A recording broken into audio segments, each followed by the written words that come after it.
Tiny Tales presents The Faces of Ardune.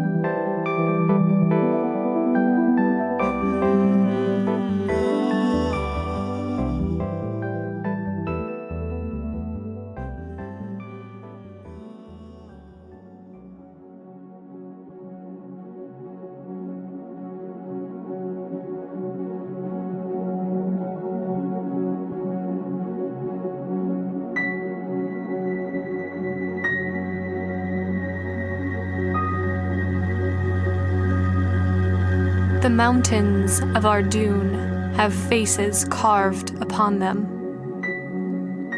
3 faces.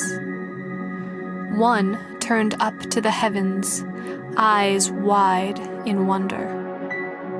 Another looking down to the plains below.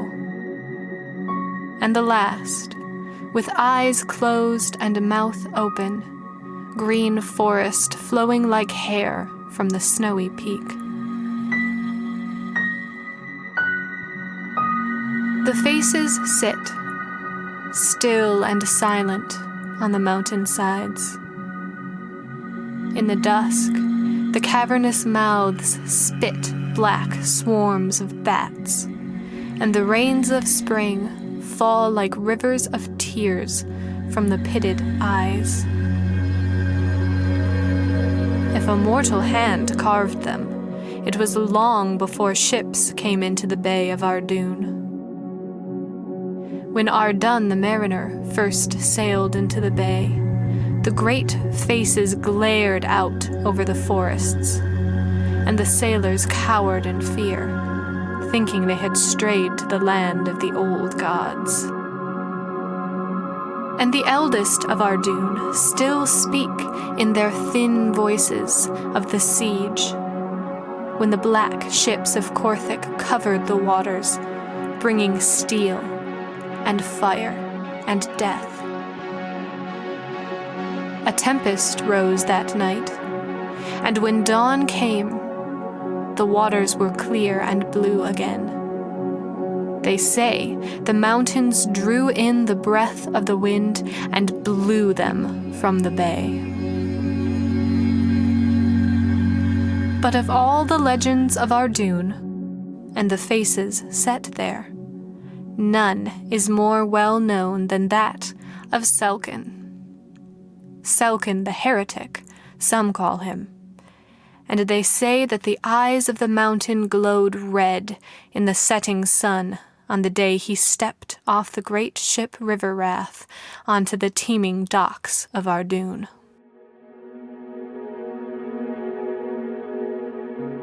When he came ashore, he asked one of the sailors who had been on the River Wrath with him where he could see these faces he had heard so much about. "There," the sailor said, pointing over the uneven roofs of Ardune to the looming mountains. Selkin studied them a moment, turning his head first one way, then another. "An interesting trick of the light," he said at last, "though, from the tales, I had expected more."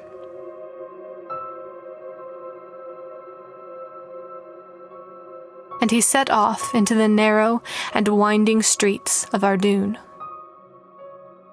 He was a traveler, and spoke with pride of his knowledge of the dry expanses of Ered and the tall forests of Arbor, though he never spoke of his home. Whatever his origin, he was the kind of man who, seeing a great mountain, saw not a shadow to be lived in, but a thing to be scaled.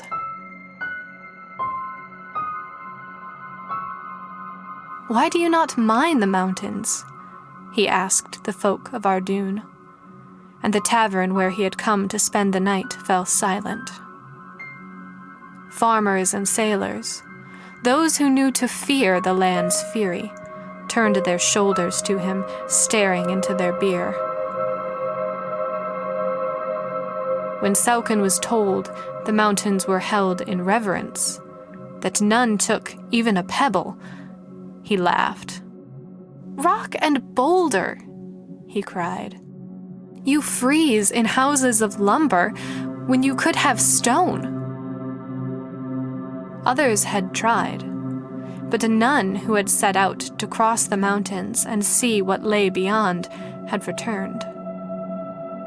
A light came into Salkin's eyes when he heard this, and he took up a challenge that hadn't been given him. "I will go," he said. "I will stand in its mouth and take a stone from its belly. Then you will see that you've been afraid of nothing more than a shadow." The next day at dawn, he set out across the open plains, down the thin lanes between the fields and into the deep forests, toward the great peak of Ardune where the black mouth stood open. And those who watched him go shook their heads.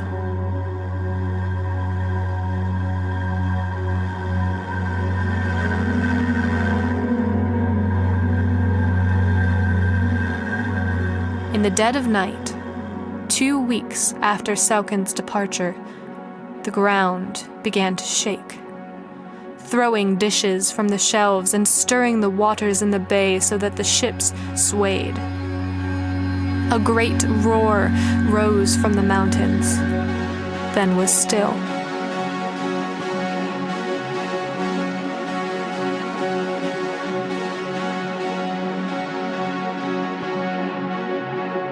In the morning, the people of Ardune saw that the stony mouth had shut. The mountain was sealed, and if Salkin yet lives, no soul in Ardune has seen him. But if asked, they will say that it was the mountain that swallowed him.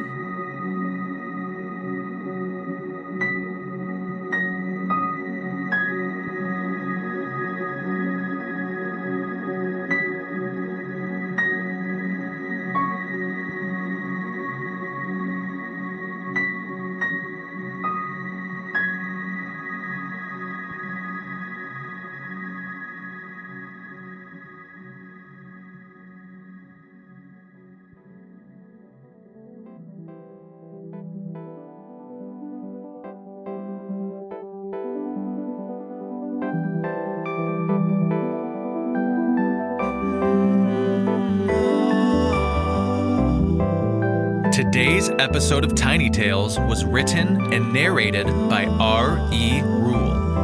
Music and production by Frank Nawrot. If you enjoy our show, don't forget to rate and subscribe. Join us on Patreon for as little as $1 per month to gain exclusive access to the Tiny Tales soundtracks. Visit us at tinytalespodcast.com for details. Thanks for listening.